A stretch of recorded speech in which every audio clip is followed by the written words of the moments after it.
con 3 puntos, con Vladimir Villegas, Vanessa Davis y José Gregorio Yepes. Hoy, antes de arrancar con la agenda, creo que es importantísimo que nosotros hablemos, o por lo menos dejemos por sentado, el tema de la desaparición de Carlos Lanz. Es importantísimo que un personaje como Carlos Lanz no se sepa en este momento su paradero, y necesario es que las autoridades también den fe de que están haciendo algo por buscarlo y darle una solución a ese problema. Su esposa habla de desaparición forzada. Eso me llamó la atención. Es muy delicado porque hablar de desaparición forzada está dando por sentado que hay una responsabilidad del Estado en la desaparición de Carlos Lanz. Se parece un poco, guardando las distancias y sin decir que pueda tener el mismo desenlace, el mismo desarrollo, al caso de Alcedo Mora en cuanto al misterio que rodea esta hasta el día de situación. hoy. Y es un caso evidentemente que es noticia porque es un hombre que fue presidente de una empresa básica, ¿verdad? Sí. Y además los propios colectivos de trabajadores de Alcaza están reclamando a las autoridades, al PSUV, al gobierno, al fiscal, etcétera, que se pronuncien en torno a este caso. Bueno, ahora entonces, yendo a la agenda que me tocaba colocar hoy, creo que hay 2 temas muy importantes. Yo diría 3. Bueno, ya tú pones el tercero, pero caramba. Bueno, como usted te dice, yo digo que hay 3. No te saco más. Ay, por favor. Bueno, el primer tema creo que es importantísimo ver el tema de Borrell, la Unión Europea diciendo que no hay condiciones para hacer elecciones, y la Conferencia Episcopal diciendo de alguna forma que no hay condiciones electorales, pero llamando a votar o a tomar partido, a no dejar de participar en las decisiones que tiene el país. Yo creo que eso es bien importante. Y el otro tema, ¿no? Creo que es el tema de la vacuna, de la vacuna con el COVID, porque ya no solamente es un tema sanitario, sino que también se ha vuelto un tema político, y creo que lo debemos abordar. Yo quisiera agregar un tercer tema que es muy importante, y es la solicitud que están haciendo ONG y distintas personalidades, en fin, grupos sociales, etcétera, en cuanto a la urgencia de que entre a Venezuela el Programa Mundial de Alimentos. Eso no es cualquier cosa. Se está hablando de que alrededor de 9 millones de personas están en situación ya de necesidad de necesidad de ayuda porque están en medio de la inseguridad alimentaria, y 17 millones podrían caer en esa categoría. Sin duda. Quiero empezar con el tema que... Primero las damas, entonces. Por fin, gracias. Caramba, entre tanto machismo. Quisiera comentar el primer tema de la agenda. Empecemos por allí. Pero yo pudiera decir que eso de primero las damas también es machismo. Por favor. Pareciera haber contradicciones entre el pronunciamiento de la Conferencia Episcopal y el pronunciamiento de Josep Borrell como alto comisionado de la Unión Europea para Asuntos Exteriores. Y no es así. Yo veo coincidencias en ambos pronunciamientos. ¿Por qué? Porque Josep Borrell deja la puerta abierta a acompañar el proceso, pero como observadores, no como acompañantes. La diferencia no es solamente semántica. El acompañante acompaña, ve y dice, bueno, chévere, está bien, o si está mal, bueno, lo digo, no lo digo. El observador tiene una función mucho más clara, tiene un rol mucho más determinante en ese proceso electoral. Josep Borrell deja la puerta abierta para eso, es importante aclarar. Además es vinculante su opinión. Sin duda, y es un compromiso también del Estado que acepta esas condiciones sobre el proceso electoral y las críticas. Voy con la Conferencia Episcopal para darte la palabra, Vladimir. La Conferencia Episcopal está alertando sobre la falta de condiciones, y cuando hablamos sobre falta de condiciones es para todos los sectores políticos. No es que las condiciones son malas para uno y buenas para otro, es que son malas para todo el que quiera participar en un proceso limpio y transparente. Es decir, son malas para el chavismo de base, son malas para el chavismo disidente, son malas para el chavismo oficialista, son malas para todo el amplio espectro de las oposiciones.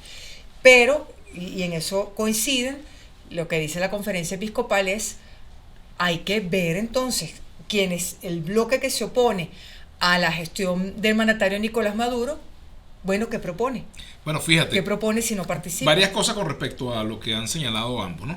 la opinión de Borrell es vinculante para la Unión Europea, no es vinculante para Venezuela, o sea, para los países que conforman la Unión Europea, porque él es el jefe de la diplomacia. No es vinculante si vienen como observadores. A eso es lo que me refiero. A eso, ahora, claro, la observación sí es vinculante claro, en cuanto a que el observador puede perfectamente decir, porque ellos presentan un informe, mire, aquí hubo irregularidad, aquí hubo otra cosa, pero además hay un tema importante y es que la observación electoral debe llegar antes del proceso electoral, no es para el día de las elecciones, es todo un proceso previo que lleva mínimo 5 o 6 meses para que efectivamente los observadores puedan ver las distintas fases del proceso, que eso es muy importante. Por eso tendría pertinencia un acuerdo para que se posterguen esas elecciones con miras a que, bueno, tengamos observación internacional.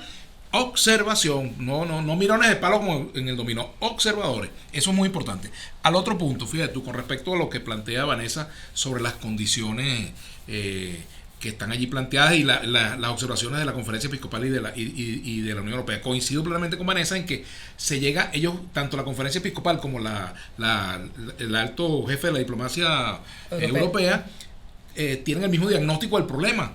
Sí, el problema es ese, exactamente, que no hay condiciones electorales justas, que es un proceso donde hay mucho ventajismo, que hay inhabilitados, etcétera, etcétera, etcétera, pero se llega a conclusiones parcialmente distintas porque de una vez la Conferencia Episcopal llama a participar y de paso le reclama al liderazgo opositor que no pueden seguir con la misma política del 2005, generando ilusiones y luego diciéndole a la gente que lo que hay es que no participar sin presentar alternativas. Entonces eso ha provocado que el extremismo incluso ahora diga pues que le horroriza la posición de la iglesia, es decir, bueno, como no tienen argumentos frente a este planteamiento tan contundente, pues entonces vienen de nuevo por la vía de la descalificación. Caramba, también se leen retazos, no sé cómo lo ves tú, José Gregorio, sí, pero creo que cada quien interpreta lo que le conviene para defender es que yo no creo que las personas, perdóname, yo no creo que las personas que están llamando a participar, que pertenezcan al partido de Henry Falcón, al MAS, etcétera, estén totalmente conformes con las condiciones. Seguro. Lo que pasa es que llegaron a conclusiones distintas a las que ha llegado el extremismo, que muchas veces,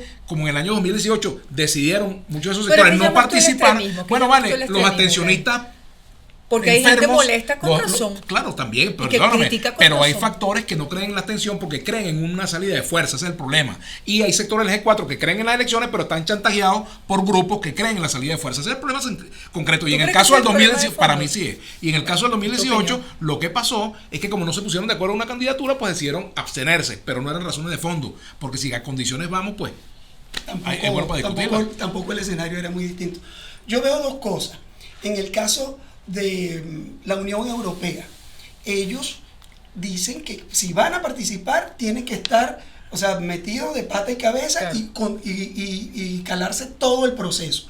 De hecho, los estándares internacionales, lo tenemos en una entrevista que hoy le hicimos a Igle González Lobato, habla de que ellos tienen que llegar mínimo con 90 días antes. Es decir, que ya deberían estar aquí y viendo los problemas como el tema de la discusión del partido Acción Democrática, que está dentro de ese mismo escenario. O el uso de los recursos públicos en la campaña, en la pre-campaña. Claro, todo eso.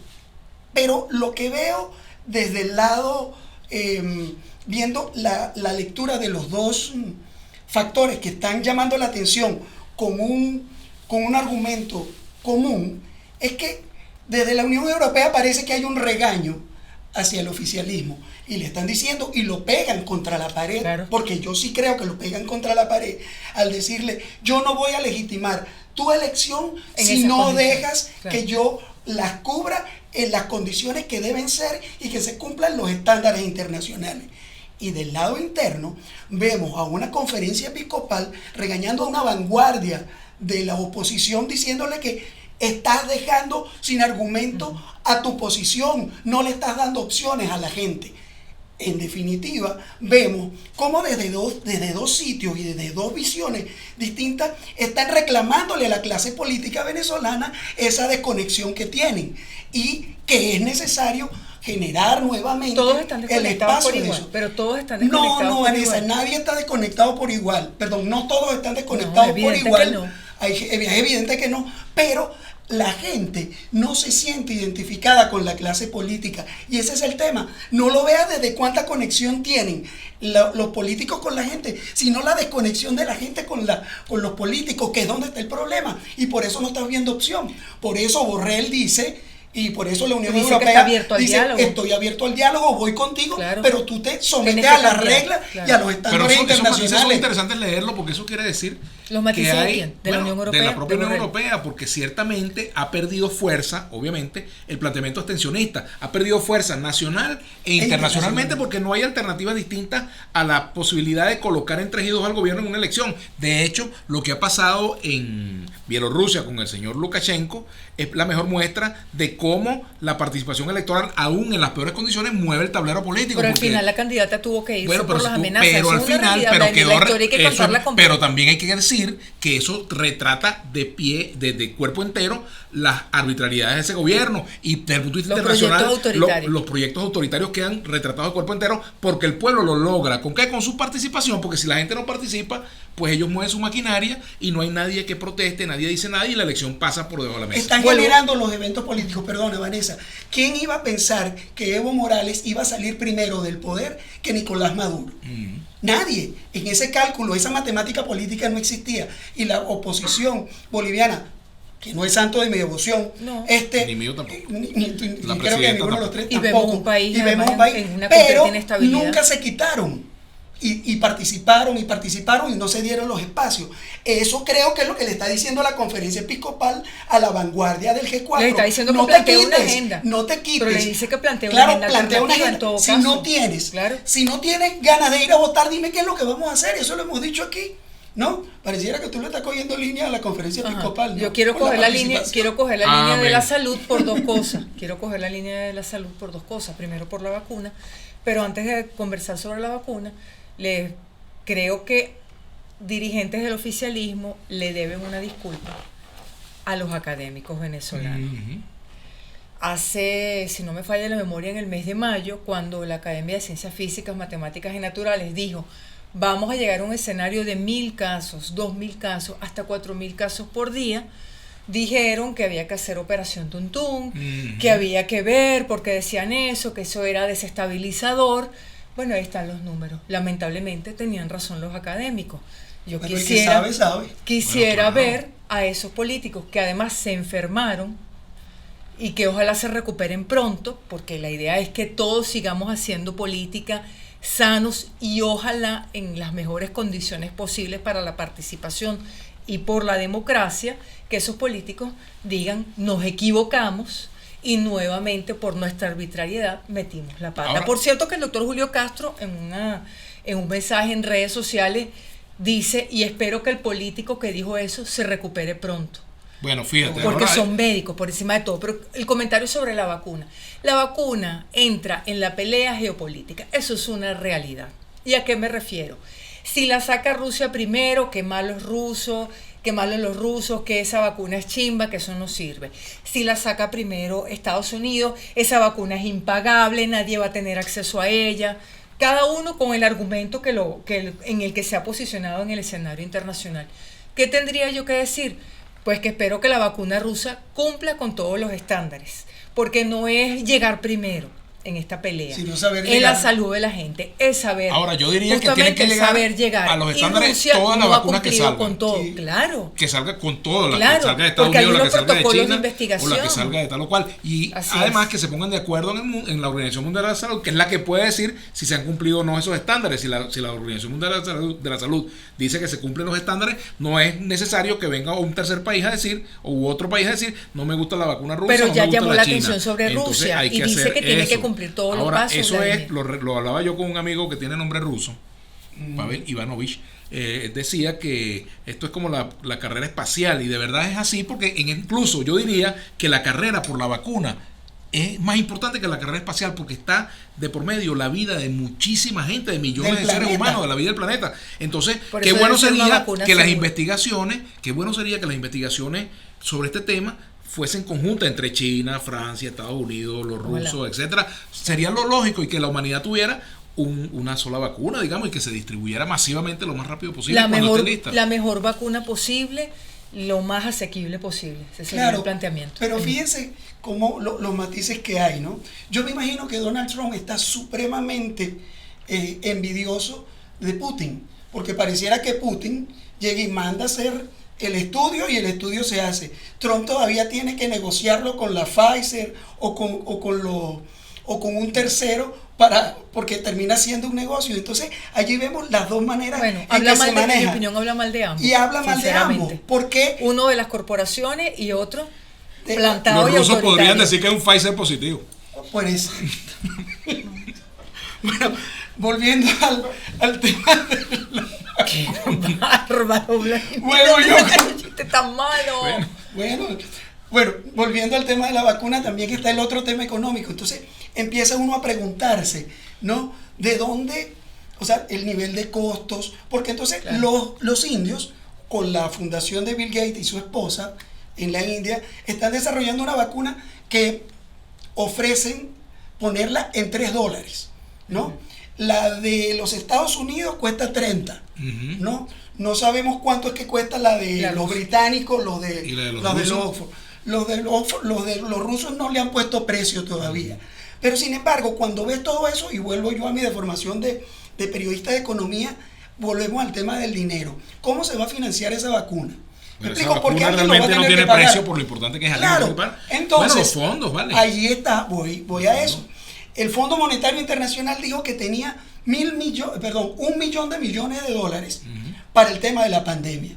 Si colocamos la vacuna al mayor precio que ha salido, que es de 30 millones, de $30, cuando vacunes a todo el planeta, que son 7.700 millones de dólares, están ese recurso del Fondo Monetario Internacional, el costo sería como el 30% de ese monto. Es decir, que plata hay. Plata para la vacuna no hay. El tema va a ser ahora, y me pregunto por el país, ¿de dónde vamos a sacar nosotros la plata para costear todo esto? Hace falta nuevamente los espacios de negociación y los acuerdos necesarios, que a propósito de lo que dijo la conferencia episcopal, es un momento, yo digo, estelar, para que amén del tema electoral acá también se trate y se busquen de generar esos espacios. Y eso lo estoy diciendo para que caigamos ahí. En el tercer punto, que es el reclamo que están haciendo un conjunto de organizaciones para que entre a Venezuela con urgencia el Programa Mundial de Alimentos, porque resulta que el proceso ha sido muy lento, primero porque el Ejecutivo colocó muchas trabas para admitir la realidad humanitaria que se vive, la emergencia humanitaria que se vive en Venezuela. Pero después de eso hay un conjunto de procesos que hay que llevar y que son muy lentos, y apenas ha entrado, de acuerdo a lo que decía Feliciano Reina en una entrevista que le decía, el 5% este año del monto que deberían haber entrado en este momento. Es decir, entonces claro, ese es un punto importante, porque tan importante como el ataque a la pandemia es atacar la situación de hambre que se puede ver ya, digamos, desbordada, porque ya hay sectores de la población en situación de debilidad alimentaria, que no tienen su seguridad alimentaria. Además de eso, también él hacía notar las deficiencias en cuanto al CLAP, en cuanto a la cantidad que llega, y en segundo lugar a la calidad de los productos, la frecuencia y el condicionamiento. Las ayudas humanitarias no pueden estar condicionadas a ningún tipo de que si tienes el carnet de tal cosa, que si eres militante de tal cosa, o que si no haces la fila o te anotas en el comité de tal cosa no te la dan, etcétera, etcétera. Es decir, hay un conjunto de cosas por resolver para que efectivamente en Venezuela pueda entrar el Programa Mundial de Alimentos, y sobre todo que no se haga politiquería con este asunto. Decía también... ¿Pero quién crees que puede hacer politiquería con eso? Él dijo con la ayuda humanitaria, él dijo que con el tema de la ayuda humanitaria que se trató de meter por Colombia, se hizo más política que ayuda humanitaria, que fue un acto más político que humanitario, esa acción que todos conocimos lo que pasó al final. Ahora, pero es decir, se concretó algo con la Organización Panamericana de la Salud. Ahora no es suficiente. Exacto, pero hay que decir que no se debe hacer uso, ni el gobierno debe hacer uso de eso, ni la oposición debe hacer uso de eso. Sí, Vanessa, yo siento que se reivindica lo que se hizo con la Organización Panamericana de la Salud, pero sí, tú dices que es insuficiente. Pero no es solo que es insuficiente, es que es lento. Y la gente está pasando hambre. Vemos cada vez más gente registrando las bolsas de basura, esperando que la gente baje lo que tiene de los edificios para salir a registrar la basura. Eso no espera. La clase política venezolana tiene que darle una solución y un espacio para conseguir eso. Porque lo que tú estás diciendo, Vladimir, que hay unos procesos que son lentos, que además hay que exigirle digamos, al establishment global, que tampoco pueden ponerle tanta traba a la urgencia que tienen esas ayudas, sobre todo en tiempos de pandemia. ¿Qué sería agilizar los pasos, por ejemplo? Bueno, el gobierno permitir primero nuevamente primero reconocer que tenemos un problema gravísimo. Y segundo, bueno, el flujo de la ayuda, porque Venezuela es el cuarto país que con situación de urgencia, de urgencia alimentaria, o sea, como países africanos. O sea, estamos en el ranking, en el lugar número 4 de los países, o entre los 4 primeros países que tienen prioridad para la ayuda humanitaria por lo que está pasando aquí. Eso no es cualquier cosa, chicos. Claro, y eso hay que admitirlo. Si no admites el problema, entonces no lo va a poder. Claro, siempre está en el Estado, es que siempre cambia. Claro, ¿Quién tiene el mayor peso en este momento? La primera responsabilidad, el Estado. Pero y la responsabilidad nuestra hoy es terminar, pero rapidito con un elemento antes de irnos. Y es el hecho de que también tiene que haber la ayuda directa a la gente para que la gente pueda hacer su mercadito y quedarse en su casa. Pero no puede ser por la vía de un carnet, Vladimir. No puede ser por la vía de un carnet. Un carnet que lo que hace es marcar la distancia entre una y otra. Aparte de la cédula de identidad, el único carnet que debería existir en Venezuela es de los Leones del Caracas. Más nada. Uy, qué sinvergüenza. Bueno, nosotros llegamos al final de Con 3 Puntos. Despide tú. Por el día. Por favor. Ahora no despide. Bueno, sigamos conversando entonces. No, chao. Chao. Seguimos con 3 puntos en una próxima oportunidad. Con 3 puntos. Eso es.